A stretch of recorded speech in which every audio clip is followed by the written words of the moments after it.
All right. Another thing that I just got clarity on, which I love, and so I will share. I've been listening to a 31-day challenge. And of course, what I thought I was going to get is not what I thought I was going to get. So, one of the big tips for energy change that I would absolutely positively recommend is sign up for things or do things that maybe don't logically fit what you think is going to be. We get into the logical thing, and I can't tell you how many times I've heard people say, oh, well, you want more spiritual energy? Well, you need to go sign up for a meditation class. You need to sign up for a yoga class and all of this stuff. Well, I've done those, and yeah, there is some energy. But I find I get far more energy, far more expansion from going to things that are beyond my comfort level. And a story and this was a really big one. I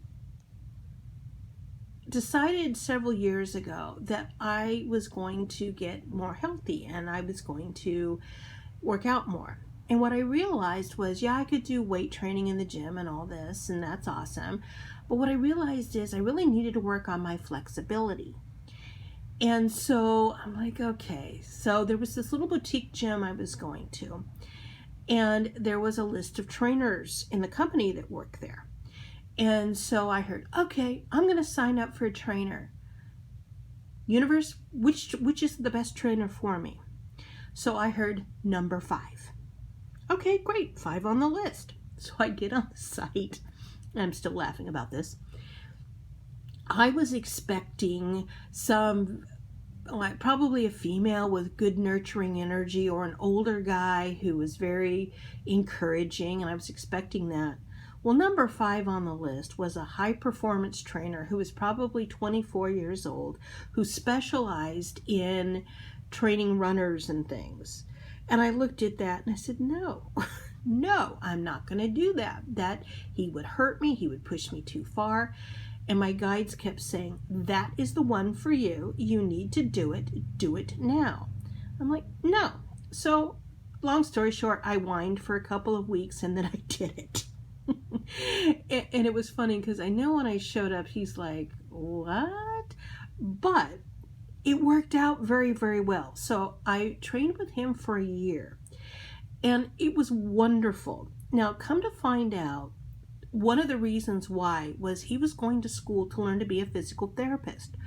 So I think what my job with a lot of that was getting him some experience in dealing with problem people, because I did have an awful lot of physical injuries over the years. I used to do skydiving and things like that.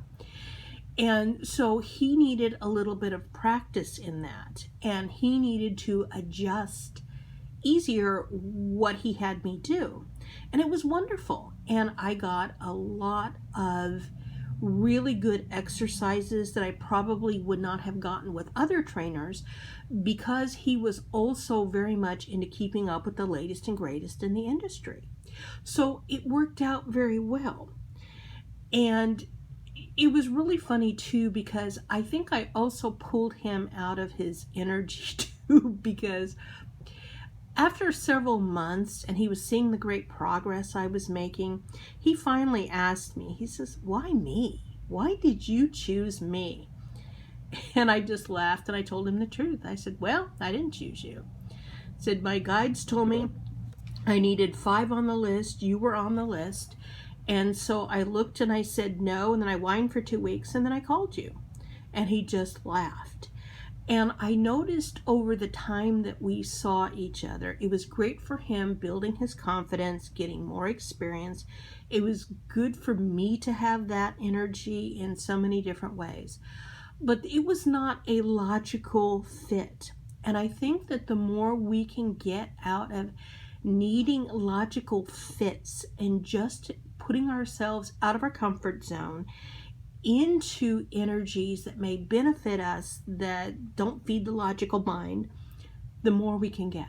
So anywhere where you've sworn allegiance to your logical mind and you need to use that to create love and all the energies in your life, throw all that in the candle, please.